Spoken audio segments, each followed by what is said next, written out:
Hello everyone, welcome to Simple Science. In this video we will be discussing about the bound current theorem. As the name itself says, we will be having bound currents. Now bound current is the one whose values cannot be varied or modified by a user. It is the current due to the orbital or spin motion of the electrons. So in bound current theorem, we need to prove that the magnetic effect arising from magnetization of material is combination of Kb bar and Jb bar. Here Kb is the bound surface current density and Jb bar is the bound volume current density.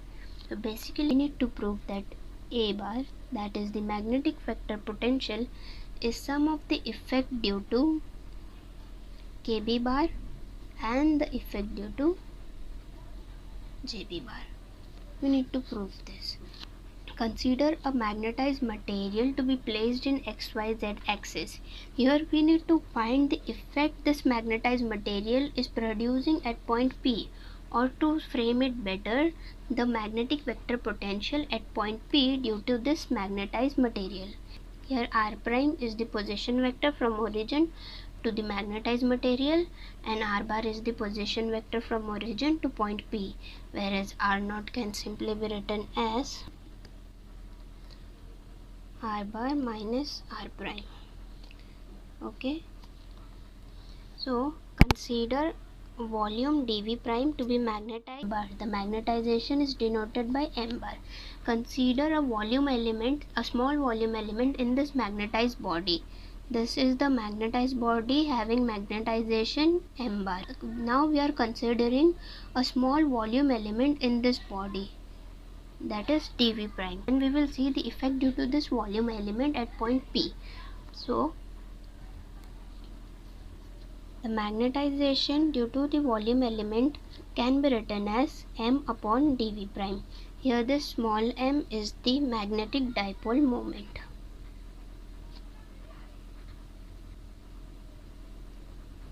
And m bar is the magnetization, dv prime is the small volume element.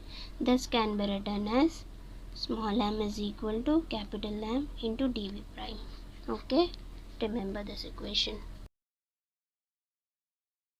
Now the magnetic vector potential due to a single dipole is given as A of r is equal to mu naught upon 4 pi m cross r naught cap upon r naught square. But as we saw, m is equal to capital M dv prime. Okay, so in place of m I can write capital M into dv prime. So the magnetic vector potential can be written as mu naught upon 4 pi m dv prime cross r naught cap upon r naught square. Okay, this can be rearranged as dA is equal to mu naught upon 4 pi m cross r naught cap upon r naught square dv prime. Now we will integrate this equation to find the total vector potential at point P. So on integrating,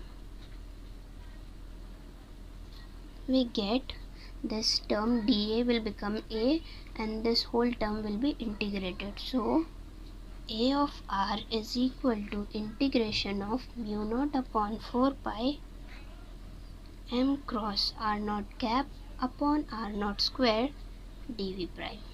Put this as equation number 1.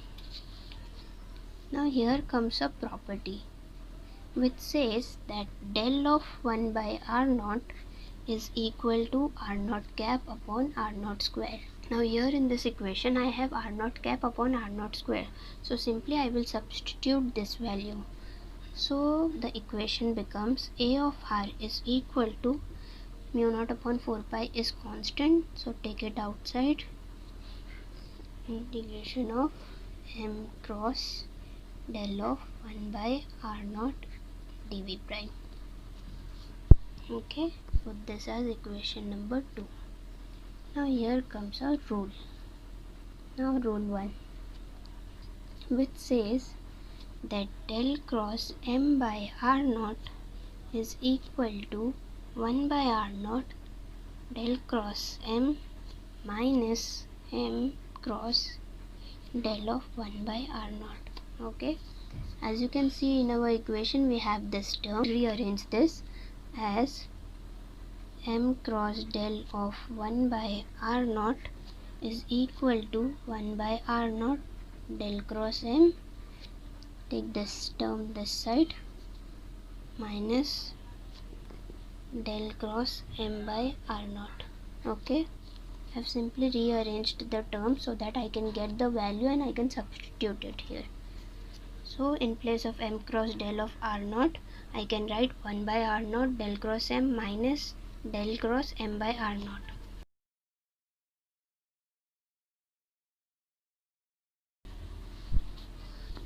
Therefore, A of r is equal to mu naught upon 4 pi integration of 1 by r naught del cross m minus del cross m by r naught dv prime. We have simply kept this value in its place. Now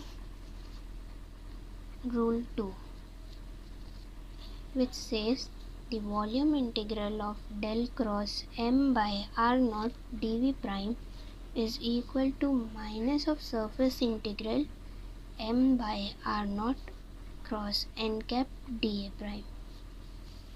Here I am having this term, so I will write the surface integral term, but since it is already in minus, so minus and minus will get plus.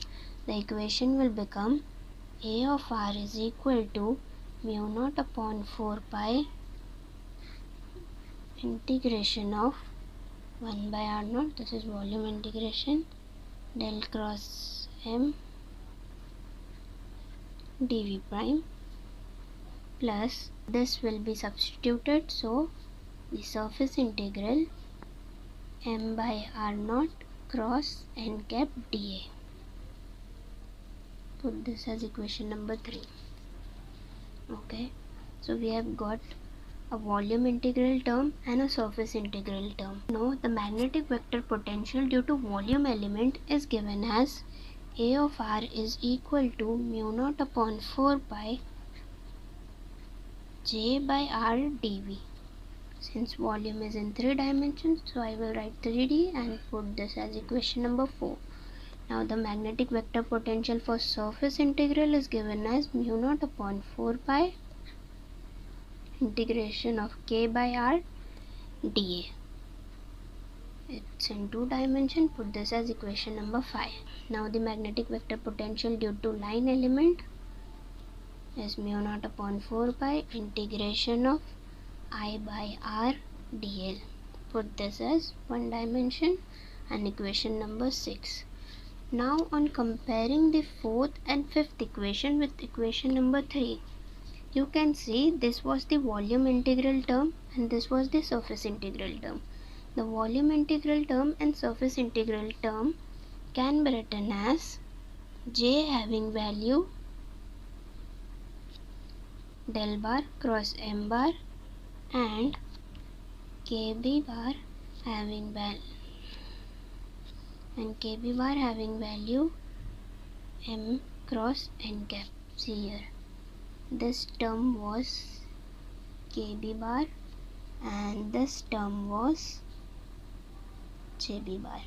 1 by r is common in both the equations, so I can write this equation as, the equation number 3 will become A of r is equal to mu naught upon 4 pi integration of jb upon r naught dv prime plus mu naught upon 4 pi surface integration of kb upon r naught dA prime.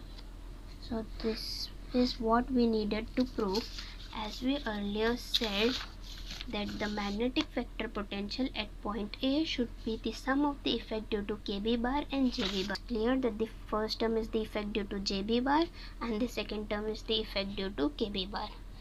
Magnetic vector potential due to a magnetized object is the effect due to volume current density and surface current density. Thank you so much for watching till the end. Don't forget to subscribe to the channel for more informative videos. Thank you.